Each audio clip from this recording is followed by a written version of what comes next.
Jessica அவளோட அப்பா அம்மா கூட சந்தோஷமா வாழ்ந்துட்டு வந்தா. அவளோட அப்பாவோ ஒரு ஏழ்மையான கார்பெண்டர். ஜெசிகா கிட்ட விளையாட பொம்மைகள் குறைவாகவே இருந்துச்சு. அதனால அவளோட வீட்டு பக்கத்துல இருக்க ஒரு டாய் ஷாப்ல நின்று அங்க இருக்கிற ஃபேன்சி டாய்ஸை பார்த்துக்கிட்டே இருப்பா. அப்படி ஒரு நாள் பார்த்துக்கிட்டு இருக்கப்போ அந்த கடைக்கு வந்த ஒருத்தர் அவரோட மகளுக்கு ஒரு அழகான பொம்மையை வாங்கி கொடுத்தார். அதை பார்த்த ஜெசிகாவுக்கு ரொம்பவும் வருத்தமா இருந்துச்சு. அழுதுகிட்டே அவளோட அம்மா கிட்ட, அம்மா, என்கிட்ட ஃபேன்சி டாய்ஸ் எதுவுமே இல்லை, எனக்கு ஃபேன்சி டாய்ஸ் வேணுமா அப்படின்னு கேட்டு அடம் பிடிச்சா. ஜெசிகாவோட அம்மா ஜெசிகா கிட்ட, அப்பா உனக்காக நாளைக்கு ஒரு ஃபேன்சி டாய்ஸ் வாங்கிட்டு வருவாங்கன்னு சொன்னாங்க.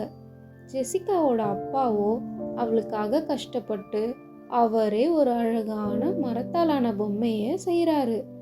அப்படி மரத்தால் செய்த பொம்மையை ஜெசிகா கிட்ட அவங்க அப்பா கொடுக்காரு. ஆனால் ஜெசிகாவுக்கு அந்த பொம்மையை பிடிக்கல. அவளோட அப்பா எவ்வளோ சொல்லியும் ஜெசிகா கேட்கல.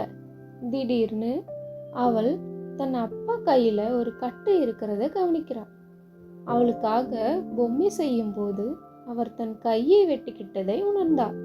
உடனே ஜெஸ்ஸி தன் அப்பாவை கட்டி பிடிச்சு, இதுதான் உலகிலேயே மிக அழகான பொம்மைன்னு சொல்லி சந்தோஷப்படுறான்.